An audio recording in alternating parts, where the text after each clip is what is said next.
Presidente, senador Mozarildo Cavalcante, senhoras senadoras, senhores senadores.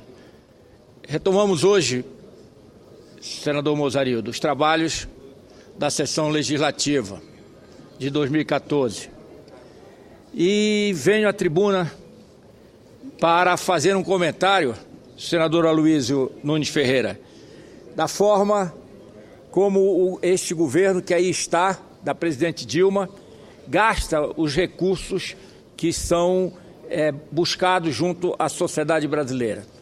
Uma arrecadação de impostos que ultrapassa a casa do R$ 1 trilhão e que, lamentavelmente, a sociedade não vê o retorno disso em benefício para melhorar a qualidade de vida. Por quê? Governo que gasta muito é como casa desarrumada. Governo que investe pouco é como família que não constrói seu futuro. Então, fazendo aí uma comparação entre uma família, uma casa e este governo que aí está. O que na economia doméstica podem ser meros pecadilhos, na gestão de um país é falha grave. Mas assim tem sido na administração das contas públicas brasileiras pela gestão da presidente Dilma. Na semana passada, o Tesouro Nacional divulgou os números finais da contabilidade oficial de 2013. Em linhas gerais, o governo federal gastou como nunca, investiu uma ninharia e produziu o menor saldo fiscal desde 2009, ano de crise econômica brava. Mesmo com tudo isso, porém, a equipe econômica petista se deu por satisfeita. Isso é que é preocupante. Quer dizer, os números da economia do nosso país mostram a fragilidade dessa equipe econômica do governo Dilma e, mesmo assim, os ministros da equipe econômica se dão por satisfeitos com esses pífios números que, lamentavelmente, demonstram a situação da instabilidade fiscal do nosso país.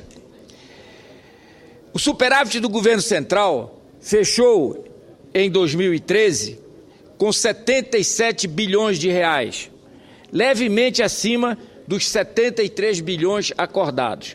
Recorde-se que, no início do processo, quando da proposição da lei orçamentária de 2013, a meta fiscal havia sido definida em 83 bilhões de reais, valor depois substancialmente reduzido para os 73, que resultou finalmente nos 77 bilhões.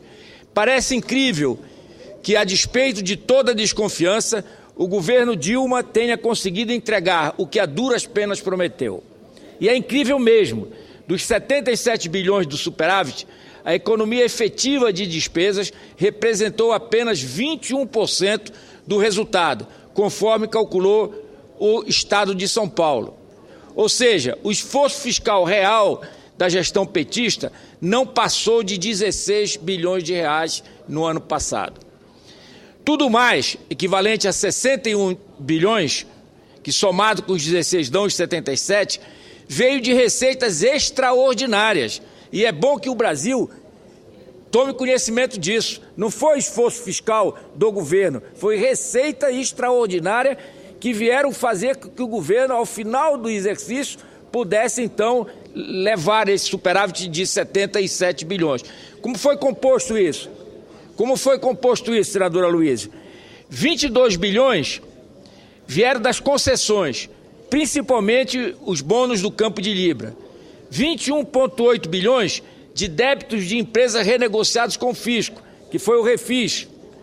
E 17 bilhões de dividendos pagos por estatais, e notadamente pelo BNDES. Assim, fica fácil qualquer governo chegar ao superávit exigido para mostrar que há equilíbrio nas suas contas, como lamentavelmente há uma maquiagem da contabilidade. Mais do que isso, meios que o governo encontra no final do exercício para trazer para próximo da meta fiscal o superávit primário, quando nós vimos que, na realidade, de superávit mesmo, foram apenas 16 bilhões. E o restante foram adicionados algo que são extra-orçamento, tanto o bônus, os 22 bilhões de concessões, quanto os 21,8 bilhões das empresas do Refis e os 17 bilhões dos dividendos pagos pelas estatais.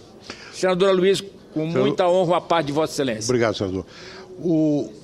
Esses expedientes, essas despesas extraordinárias a que Vossa Excelência se refere com muita precisão, são extraordinárias porque elas não vão se repetir no próximo ano e nem nos próximos anos.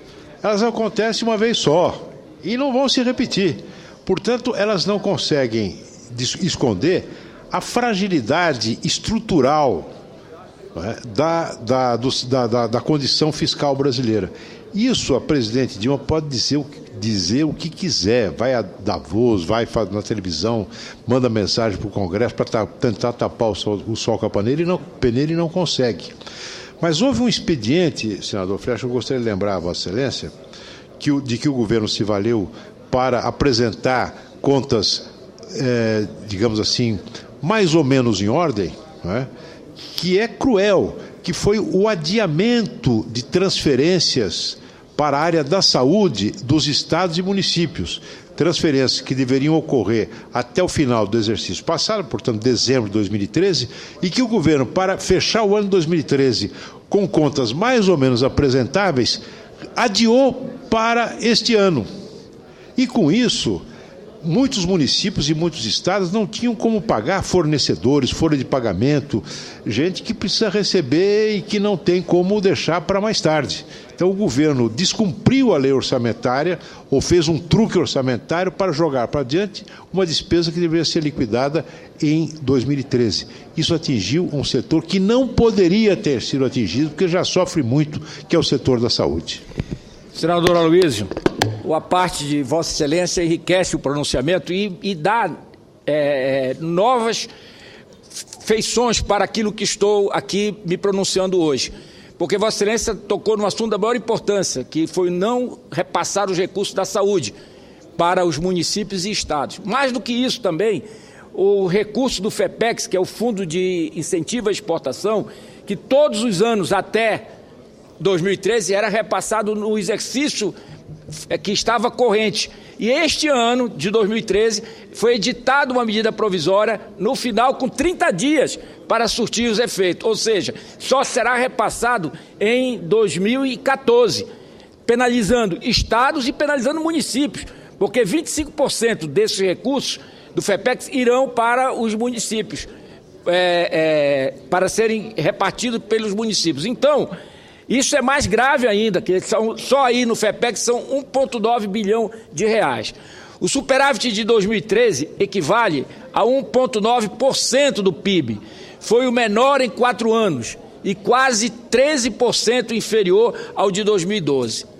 Não custa lembrar que em 2011, primeiro ano da atual gestão, o saldo fiscal havia sido de 3,1% do PIB. Ou seja, economizamos cada vez menos, sem ver este dinheiro ser empregado em prol do desenvolvimento do país e da melhoria das condições de vida da população. A coisa fica mais feia quando se decompõe o resultado, senador Paim. O governo torrou dinheiro como nunca no ano passado, o equivalente a 19% do PIB, patamar de gastância nunca antes atingido. No mesmo período, as despesas com investimento representaram mero 1,3% do PIB, mesmo assim anabolizadas pelos subsídios do Ao Minha Casa Minha Vida. Ou seja, o governo torrou 19% do PIB no custeio e 1,3% do PIB em investimentos e ainda anabolizados, quer dizer, aumentados pelos subsídios da Ao Minha Casa Minha Vida. No ano passado, as despesas do governo aumentaram 109 bilhões de reais, caminhando para atingir a casa do trilhão. Isso significa alta nominal de 13,6% na comparação com o resultado de 2012, enquanto as receitas aumentaram 11,2%. Olha, senador Mozarildo, qualquer pai de família sabe, se gasta mais do que ganha, o resultado é se endividar e entrar em insolvência mais à frente. Lamentavelmente, é neste caminho que a economia do nosso país está indo, gastando bem mais, aumentando o custeio da máquina bem mais do que aumenta a arrecadação. E aí o que vai acontecer? Aumento do endividamento para poder fazer com que a máquina ande. A pergunta que fica é: onde foi parar toda essa dinheirama? Resultante dos tributos que pagamos todos os dias? A maior parte serviu para bancar o aumento de despesas sociais, das quais o governo tem dificuldade de desvencilhar. Mas uma parcela robusta, 31,7 bilhões de reais, foi torrada em despesas correntes. Mas e os investimentos? Os investimentos ficaram com módicos, como disse, 3,8 bilhões desse bolo, com alta de magro 0,5% sobre 2012, descontada a inflação. O governo petista, porém, não parece convencido de que seu desempenho no manejo do dinheiro pago pelos contribuintes brasileiros tem sido uma lástima completa. Só agora, aspa, parece convencido de que o rigor fiscal é um sinal importante para readquirir credibilidade junto aos agentes econômicos, melhorar as expectativas e desafogar a política monetária, fecho aspas, conforme escreveu Cláudia Saflati no Valor Econômico depois de entrevistar o ministro Guido Mantega. A gestão das finanças é um dos melhores indicadores da boa governança de um país. Tratar com zelo o dinheiro que é arrecadado dos contribuintes e dar-lhe a melhor aplicação é obrigação do administrador comprometido com o bem-estar da população. Quando isso acontece, é sinal de que o governo de turno preocupa-se apenas com seus pantagruélicos interesses e desdenha dos cidadãos.